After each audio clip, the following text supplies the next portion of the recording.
기독교 신앙의 중심에는 예수 그리스도가 있으며, 그리고 또 바로 그 예수 그리스도의 신앙 중심에는 십자가와 부활이 있다고 해도 과언이 아닙니다.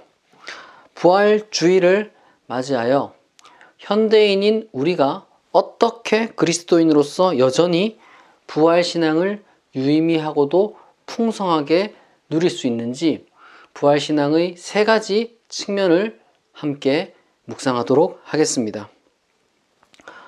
첫째, 부활신앙에는 신비적 의미가 있습니다. 부활은 독립적인 일이 아닙니다. 부활에는 필연적으로 이 십자가 죽음이 같이 동반됩니다. 마치 동전의 양면과도 같습니다. 부활 없는 십자가 신앙은 허무하고 십자가 없는 부활 신앙은 불가능합니다. 또한 부활은 단순히 과거에 일어난 어떤 그 기적적인 한 번의 사건, 그게 전부 다가 아닙니다. 만약 단순히 과거 역사 속에서 기적적으로 한 번 일어난 사건이라면 우리는 초기 기독교인들부터 시작해서 오늘날 우리가 여전히 하는 것처럼 예수 그리스도의 그 죽음과 그 부활을 굳이 반복해서 재현할 이유가 전혀 없습니다. 바울과 바울의 그 공동체는 예수 그리스도의 죽음과 부활을 다양한 방식으로 재현했고 우리도 그것을 계속해서 따라합니다. 그런데 여러분 한번 생각해 보세요. 제가 비유를 들어보겠습니다. 만약 누군가가 나를 위해서 몸을 던져서 차에 치일 뻔한 나를 구해주고 그가 대신 죽었습니다. 그런데 그가 놀랍게도 장례식장에서 3일 만에 살아났습니다. 그러면 우리는 바로 그와 같은 어떤 기적에 대해서, 그리고 또한 다시 살아난 그 생명의 은인에 대하여 감사하는 마음을 가진 건 당연하지만 반복적으로 그 교통사고를 재현할 이유는 전혀 없습니다. 초기 기독교가 이것을 반복해서 재현했던 이유는 단순히 과거에 일어난 기적적인 일이라서가 아니라, 그리고 그 기적이 나에게 단순히 어떤 그런 교통사고로부터 내 목숨을 건진 그 정도라서가 아니라 그리스도와의 신비한 연합이라는 또 다른 차원의 내용이 이 부활신앙에 있었기 때문입니다. 즉, 이 십자가와 부활은 하나님과 인류, 그리고 구체적으로는 그 인류에 내가 포함되는가, 하나님과 나와의 관계의 화해를 의미하는 그런 종교적 표상이라는 것이죠. 구체적으로 예수 그리스도의 십자가는 하나님을 향해서 인간의 한계 실존이 어떠한지 올려드리는 것이고, 또한 예수 그리스도의 부활은 바로 그러한 인간을 향한 하나님의 구원 의지, 그리고 구원 능력을 드러내 준다고 할 수 있습니다. 십자가에서 예수 그리스도께서 하나님께 올려드린 인간의 한계 실존은 다른 말로 하면 인간의 유한성과 죄성, 이렇게 압축해서 이야기를 할 수 있습니다. 마가복음과 마태복음은 매우 심오하게도 예수 그리스도께서 십자가에서 한마디 말씀을 하셨는데, 나의 하나님, 나의 하나님, 어찌하여 나를 버리셨나이까? 라는 말씀을 외쳤다고 기록합니다. 바울은 또한 곳곳에서 그 십자가를 하나님의 저주로 해석을 했습니다. 우리는 그처럼 사실상 우리 스스로를 지켜보면서 가끔 그런 좌절에 빠질 때가 있습니다. 우주와 영겁의 시간 속에서, 그리고 자연과 때때로는 인간 사회 속에서조차 나를 바라볼 때 자괴감을 느끼기도 하고 열등감에 빠지기도 합니다. 인간 자체의 유한성, 그리고 나라는 존재의 한계가 나를 한없이 초라하게 만드는 그러한 느낌에 계속해서 빠져드는 것이죠. 한편으로 우리는 나 자신, 그리고 우리 인류, 인간 중 그 누구가 감히 선하다고 할 수 있는지 모른다는 걸 잘 압니다. 말하자면 우리는 한없이 초라한 존재일 뿐 아니라 한없이 선하지 않은 그런 존재라는 것이죠. 그러한 어떤 절망, 그러한 한계 실존의 총체가 예수 그리스도의 십자가에 드러나 있는 겁니다. 예수는 인간을 대표 혹은 대리하여 하나님께 그러한 한계 실존을 압축해서 보여주며 지금 인간이 그러한 상황에 놓여 있다고 소리를 친 것입니다. 그리고 한편 하나님은 바로 그러한 예수 그리스도의 십자가에 부활로 응답하셨습니다. 부활 표상을 통하여 하나님은 바로 그러한 인류를 그냥 버려두시는 것이 아니라 오히려 돌보시고 품어주시고 사랑해주시고 용서해주시고 새로운 생명을 허락해주실 의지와 능력이 있는 분임을 보여주신 것입니다. 우리는 이것을 계시라고 전통적으로 말합니다. 하지만 이 계시라는 것이 신앙이 없이는 발생할 수가 없는 거예요. 따라서 어떤 현상에 대한 특정한 해석으로 믿는 것, 이게 계시라고도 말할 수 있을 것입니다. 예수의 십자가 죽음이 신앙 공동체에서 그렇게 해석되었다는 것, 그것은 예수 그리스도의 십자가가 어떤 의미인지 신앙 공동체에 그렇게 계시되었다는 것, 이것과 이제 같은 말이라는 거예요. 그리고 또한 신앙 공동체에서 형성된 바로 그 부활 신앙을 통해 하나님과 인류의 화해라는 새로운 차원의 혹은 새로운 차원의 어떤 그 믿음으로, 키에르케고르의 말을 빌리자면 어떤 논리적인 단계를 다 이제 건너뛰고 그저 오직 실존적으로 이제 도약하게 된 것입니다. 여기에는 어떤 논리적인 설명이 있을 수가 없어요. 우리는 놀랍게 그러한 믿음을 그 신앙 공동체를 통해서 물려받은 것이죠.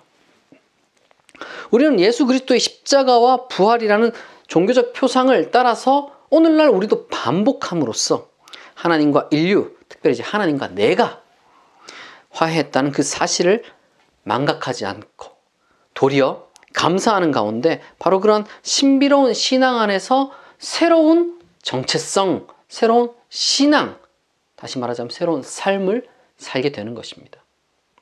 그리고 둘째, 부활 신앙에는 종말론적인 의미가 있습니다. 신앙은 본질적으로 이성의 한계를 넘어서는 그러한 소망을 품고 있어요. 저도 그리스도인으로서 부활을 믿습니다. 저는 이번 생이 끝이 아니라고 믿습니다. 다만 부활이라는 것이 그저 지금 이 지상에서의 두 번째 삶이 아니라는 거예요. 부활은 오히려 온전히 새로이 변화된 세계에서의 새로운 삶, 저는 그렇게 믿습니다. 고대 스토아 철학자들은 세계가 불타야 한다고 말했습니다. 그런 철학자들이 봤을 때도 이 세계가 그냥 이대로는 안 된다고 생각한 것이죠. 실제로 우리 모두는 그것에 대해서 공감을 할 겁니다. 지금 이 세계는 이대로는 안 된다는 것을. 단순히 우리가 이 타락한 세계에서 다시 태어나 영원히 산다가 한들 그게 무슨 의미가 있겠어요? 하지만 그러한 스토아 철학자들의 어떤 그 대화제라거나 혹은 인도 힌두교의 어떤 그 파괴 후의 재창조가 아닌 기독교는 종말론적인 부활을 말합니다. 따라서 이 부활은 두 가지를 담보하는 거예요. 뭐냐? 인격 동일성. 하나의 개체자로서 나라는 어떤 그 개인의 인격 동일성. 그리고 또한 이 역사와의 연속성을 그대로 인정하는 것이죠. 쉽게 말해서 나라는 사람이 어떤 보편적인 일자에게로 막 흡수되는 게 그런 게 아니에요. 나라는 자아가 사라지는 것이 구원이 아니라는 겁니다. 동시에 이 창조 세계는 그리고 우리의 인류 문화 역사는 결코 무의미하지 않습니다. 오히려 신약 곳곳에서 발견되는 것처럼 우리는 심판을 통하여서 역사 속에서 이루어진 그 모든 일들에 대해서 정의로운 판단이 이루어질 것을, 그리고 인간적인 기관이나 힘만으로는 불가능했던 놀라운 하나님의 위로와 보상과 행복이 윤리적으로 온전하게 주어질 것을 또한 믿습니다. 그게 바로 종말론적인 의미입니다. 예수 그리스도의 부활은 바로 그러한 새로운 세계, 기독교 종말론의 시작을 알리는 첫 열매입니다. 예수의 부활은 바로 그런 우주적인 의미를 갖고 있기 때문에 현재 우리에게도 의미가 있는 거예요. 우리는 다시 말해서 그 어떤 세상에서 맞이하는 상황 속에서도 좌절하지 않을 수 있습니다. 왜냐? 예수 그리스도의 부활을 통해 바로 지금 이야기한 하나님이 예비한 세계, 하나님이 예비한 나라를 우리가 소망할 수 있기 때문입니다. 바울의 말대로 믿음은 언제나 소망을 수반합니다. 그리고 그 소망은 지상적인 차원이 아니라 영원의 차원 내지는 종말론적인 차원에 있는 것이기 때문에 다시 말해서 우리가 이 땅을 살아가면서 어떤 우리가 맞이하는 어떤 그 사사건건 사소한 사건에 막 일희일비하기보다는 마음의 여유를 갖고 살아갈 수 있는 거예요. 부활신앙이 있으면. 동시에 우리가 지상에서 겪는 일들이 절대적인 것이 아니라 상대적인 것이라는 그런 어떤 눈을 갖고 바라볼 수 있게 되는 겁니다. 절대적인 선악, 어떤 절대적인 옳고 그름, 절대적인 좋고 나쁨 이런 것이 아니라 상대적인 선악, 상대적인 좋고 나쁨을 우리가 바라볼 수 있게 되는 눈을 이 부활신앙을 통해 종말론적인 신앙을 통해 갖게 되는 겁니다. 그렇게 될 때 우리가 하나님 나라랑 지상의 교회를 동일시한다거나 혹은 하나님 나라 그런 것을 어떤 이데올로기나 어떤 그 체제와 동일시하는 그런 우를 범하지 않게 되는 거예요. 부활신앙은 우리의 소망을 땅의 것이 아니라 하늘의 것에 두게 해줍니다. 마지막으로 셋째, 부활신앙에는 도덕적 의미가 있습니다. 바로 오늘 우리가 읽은 이 본문 고린도후서 13장 4절에 보면 그리스도가 약함으로 십자가에 못 박혔으나 하나님의 능력으로 다시 살았다고 합니다. 그리고 뒤이어 바로 예수를 믿는 바로 우리들도 그리스도 안에서 말하자면 그리스도와의 신비한 연합 가운데 우리도 약함 가운데서 십자가에 못 박혀 죽으나 타자를 위해서 살 것 혹은 살아날 것이라는 것을 또한 말하고 있습니다. 따라서 그리스도의 죽음과 부활 이에 관한 신앙이 단순히 신비적이고 종말론적인 의미가 있는 게 아니라 도덕적인 의미도 있다는 겁니다. 기독교인의 윤리는 어떻게 보면 굉장히 간단하게 말할 수가 있는데 바로 그리스도를 본받는 삶이라는 겁니다. 그리스도의 어떤 그 삶을 본받는다는 게 뭐냐? 그리스도의 십자가를 내가 지는 거예요. 십자가를 본받는 거예요. 남을 위해 우리가 사는 겁니다. 남을 위해 희생하는 겁니다. 남을 대변하는 겁니다. 그리고 남을 용서하는 겁니다. 이 모든 것이 그리스도를 본받아 십자가를 진다는 말의 의미입니다.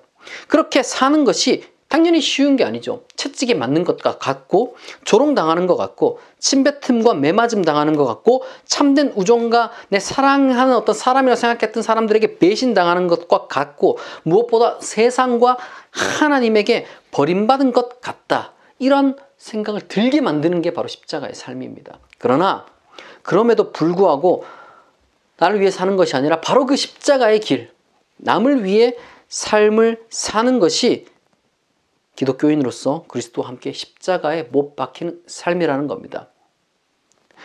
강한 사람만이 그럼 그렇게 할 수 있는 것 아니냐? 그래도 돈 좀 있는 사람이 그렇게 할 수 있는 거 아니냐? 마음의 여유가 있는 사람이 그렇게 할 수 있는 것 아니냐? 건강한 사람, 똑똑한 사람이 그렇게 할 수 있는 게 아니냐?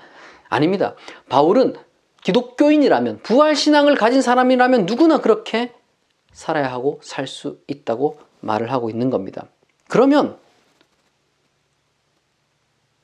하나님이 어떠한 방식으로든지 우리를 살려주실 겁니다. 그 믿음이 있으니까 내가 돈이 없고 내가 나이가 많고 아니면 나이가 어리고 아니면 내가 힘이 없고 아니면 내가 아는 게 없고 그래도 살 수 있는 거예요. 하나님은 바로 우리의 그러한 그리스도를 본받는 십자가의 삶을 보시고 그리고 또한 우리의 희생을 통해서 타인이 살아나고 타인을 위해 우리가 살아가는 것을 보실 때 타인을 위해 희생한 바로 우리도 살려주실 것입니다. 신약을 보면 그리스도가 부활한 것에 대한 묘사가 다 달라요. 그런 것처럼 그리스도가 어떻게 부활했는지 그리스도의 부활체에 대한 그 신약 그 신앙 공동체의 그 인식이 제각각 다 달랐던 것처럼 하나님이 우리 각자 인생을 그럼 어떻게 살리실지 우리는 모릅니다. 그 정해진 규격이 있는 건 아니에요. 다 다릅니다. 하지만 분명한 것은 진정으로 그리스도를 본받아 그리스도와 함께 십자가를 지고 그리스도의 부활을 본받아 표대를 향해 나아가려는 자세가 부활을 믿는 기독교인의 윤리, 기독교인의 도덕적인 삶일 것입니다. 나 자신이 정말로 부활을 믿는 사람인지 아니면 마치 율법의 행위를 이용해서 사람들을 차별한 바리새인처럼 부활이라는 교리문답을 이용해서 어떤 종교적인 차별을 하는 위선자인지 아닌지는 그 삶의 열매로 알 수 있을 것입니다. 정리하겠습니다. 부활신앙에는 세 가지 의미가 있습니다. 신비적 의미가 있고 종말론적인 의미가 있고 도덕적인 의미가 있습니다. 예수 그리스도의 십자가와 부활을 통해 우리는 하나님과 화해를 이루었고 하나님 나라를 소망할 수 있으며 타인을 위한 삶을 기꺼이 살 수 있습니다. 바로 이러한 부활신앙이 오늘날 우리에게 다시금 세워지기를 진심으로 축복합니다. 기도하겠습니다. 자비하신 하나님 아버지, 은혜를 감사합니다. 예수 그리스도의 십자가와 부활로 우리가 소망을 얻었습니다. 우리가 구원을 얻었습니다. 그리고 우리가 어떻게 살아야 할지 하나님의 뜻에 살아갈 수 있는 우리가 힘을 얻게 되었습니다. 우리가 이 부활신앙을 소중하게 간직하고 그리고 또한 나누며 살아갈 수 있는 그러한 그리스도인이 되게 하여 주옵소서. 부활하신 예수 그리스도의 이름으로 기도합니다. 아멘.